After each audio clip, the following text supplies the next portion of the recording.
Hello and welcome to our viewers in the United States and all around the world. I'm Hannah Vaughan-Jones, live for you in London, and this is CNN Newsroom.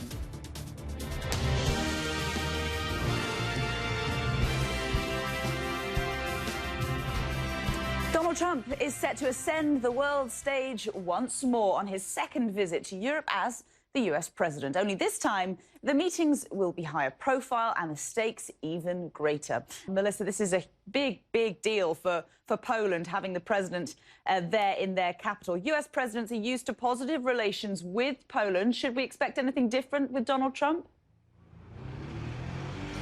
No, and it's no surprise that Donald Trump has chosen Poland to make his first pit stop on this second foreign trip. Hannah.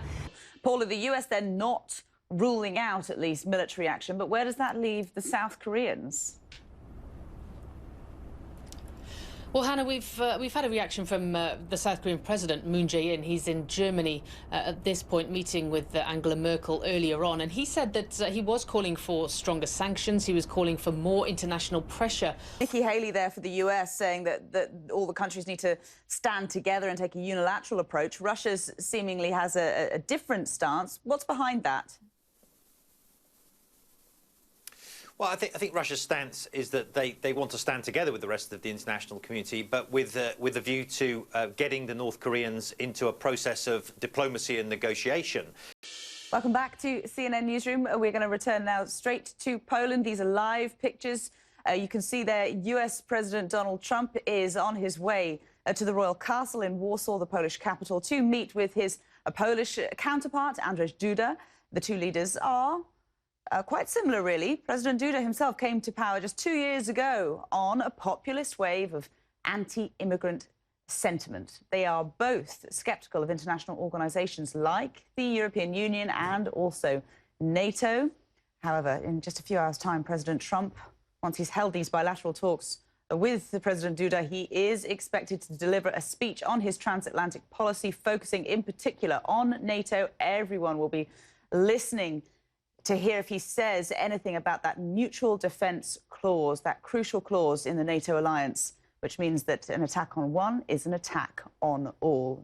President Trump, of course, in the past has been slightly disparaging about NATO, once calling it obsolete, then saying it no longer is obsolete, but certainly all of the NATO members are very, very closely watching everything that President Trump has to say and, of course, all of the body language between these two leaders. Poland very proud, though, that the US president has decided to stop off in their country before then heading off to Hamburg, Germany for that G20 summit. Melissa Bell, our correspondent, joins me now live from Warsaw with the very latest. Melissa, just remind us of why the wording of Donald Trump's speech is just so critical. Well, because, as you were just reminding viewers, Hannah, this is really all about NATO. Donald Trump expected to receive a warmer welcome, shall we say, whilst he's in Poland, but things might shift slightly as soon as he gets to Germany. Yeah, there's a real sense of a lot of challenges for him here, not least that first meeting with President Putin of Russia. Donald Trump, we know, is a president who doesn't particularly like sticking to script, but given the gravity of the diplomatic tensions at play at the moment, do you think we might see Donald Trump more on message than ever before when he delivers this speech at Krasinski Square later today?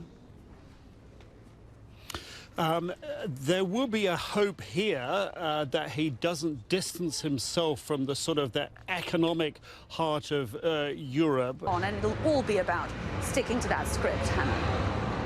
Melissa Bell, live for us there in Warsaw, Poland. Thank you very much indeed. I want to bring in Matthew Chance now, who's standing by for us in the Russian capital, Moscow. Of course, all eyes will be on this Vladimir Putin and Donald Trump face-to-face meeting, the first time these two have met face-to-face, coming up on the sidelines of the G20 summit in Germany as well. Matthew, your response, or what you think the Kremlin's response might be, first of all, to this news out of Poland that a deal has been struck, a missile deal between the United States and Poland. Well, it's interesting because this isn't a subject that gets many headlines these days, but it's still one of the main issues, if not the main issue, that Russia has with its what it would call its Western partners. Much to watch over the coming hours, the coming days as well. Nick Robertson in Hamburg, Matthew Chance in Moscow, and also Melissa Bell live for us in Warsaw. My thanks to you all.